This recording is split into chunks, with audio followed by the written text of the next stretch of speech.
কেড়ে নিব আসবে কিবা অশুভ অবতরা সত্যবতী যেই ক্ষমতা করেছিল আমি সেই ক্ষমতা নহয়মূল ঐশ্বর গুপ্ত সাহায্য অশ্বন বৃহস্পতির পুত্রমুখে করেছিল কোন খাহে দেবতাই মোর রাজ্য করেছিল ওই রাজ্য থাকি মোর বীরার প্রতি কোন খাহে পুত্র সাহিত্যই করে সত্যপতি ইতিহাস প্রতি গুরুর সময় বন্দী করি আমু দেব কুমার অত্যাচার বশবর্তী হই ওর যদি আমি এনে কার্য তেন্তে গুরু বিতস্ত হব দানবর অপরাধ এদিকে ছয় অবতার কি প্রতিকার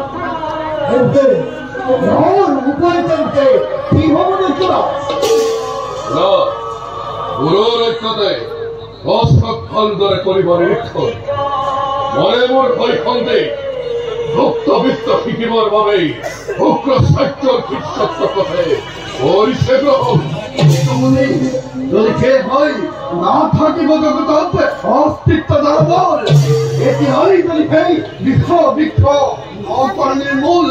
ভবিষ্যৎ জনবল অবন্ধকার এই কথা মই উত্থান করে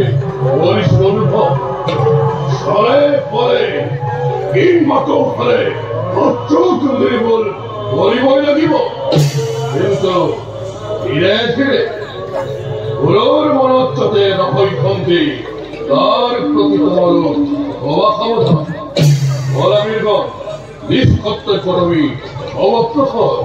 আজের ঐক্য ভাই বলতেই ভঙ্গ করা হোক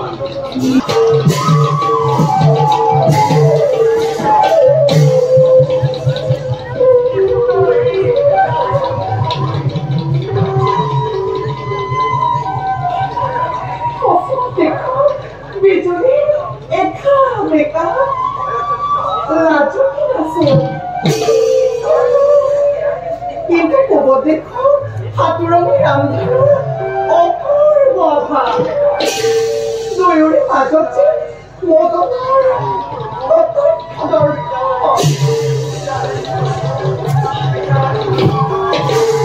কেবল ভাবত্ব বেগুন হয় ঋষিকন্যায় অপূর্ব দৃষ্টিরে সাইয়াছে তরু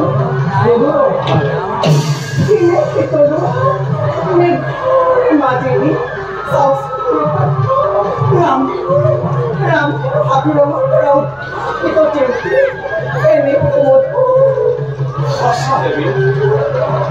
প্রকৃতির এই অপূর্ব আধার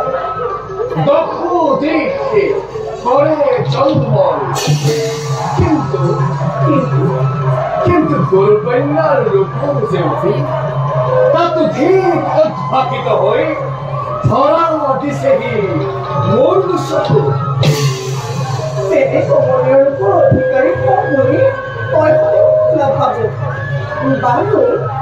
গরুপুত্র দেবী করুণে নিবেদন দেবী নবরূপা মনস্পর্শ গরুপুত্র দেবী মুখ দেবী আপনার কারো আপন করার পরিস্থিতি কামনা দেবী গরুপুত্র দেবী পূর্ণ হবলে কনক কামনা মই তোমার অবাধ্য হব নয় দেব জানি প্রথম সাক্ষাৎতে দেখি তোমার অপরূপ যৌবন ভাবিল মনতে তুমি মোর সপুরন সজীবে প্রতিভা অর্থমতে সেখানে ভাগ্য প্রকাশ করা নিজেকে পরম অভাগ্যবতী মানে সময় গরুপুত্র দেবী হয়েছে নাকি কষ্ট আমার আশ্রমত নাই দেবী অনুষ্ট হওয়ার গরুর আদেশ পালে আশ্রমর জাতিগণ লৈ যাও ও মধুরর জমিতের পালে ক্রীড়াপুত্র লতা খায় শরীর থাকে কাকিব আপন বলে আর যারা সন্ধ্যার আগে আগে পুনৰ আহিবই দেৱজানী দেৱজানী কৰবে তোমাৰ তৈৰি ইয়াতে আসা বাস কৰবে ঐশ্বৰিক কিবা অসুবিধা তোমাৰ আশ্ৰমত কোনো অসুবিধা হওয়া নাই কৰবে মোৰ ওপৰত অৰ্পিত দায়িত্ব যথা সাধ্য মই কৰিছোঁ মনে সুখল অতিশয় তোমাৰ দায়িত্ববোধ দেখি অতিশয় আনন্দিত হয় তোমাৰ কল্যাণ কৰবে কৰবে কাইলৈ তুমি অৰণ্যৰ পৰা কিছু কষ্ট সংগ্ৰহ কৰি আনিবা মোৰ যজ্ঞৰ বাবে আদেশ কৰবে আই দেৱজানী ঐশ্বৰক ভিতৰত শুনিছিলি আগম ডাঙৰ নে নিগম ডাঙৰ আৰু তই কচোন দুই ডাঙৰ নে মানি ডাঙৰ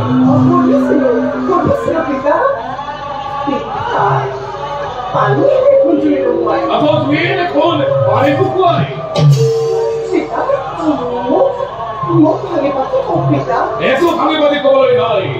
তই যিমানৰ অধিকাৰী হৈছ সিমানতে খাবি বলেই বাক্য ৰাখিবি মনত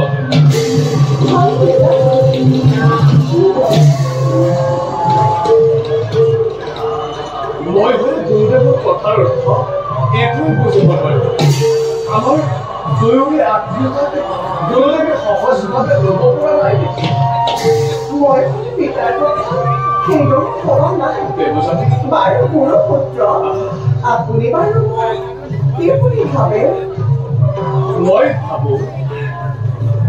এই পৃথিৱীত যিমান বিলাকে সৌন্দৰ্য আছে তোমাৰ সৌন্দৰ্যৰ তুলনাত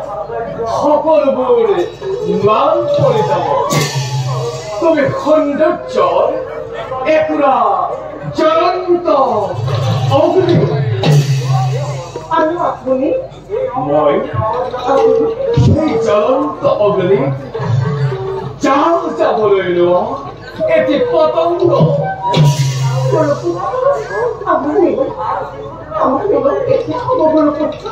যিদিনাই মই সাধনা সিদ্ধি লাভ কৰিম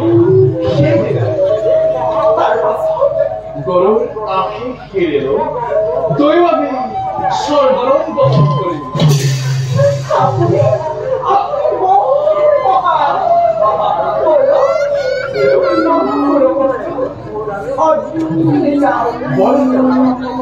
Oh,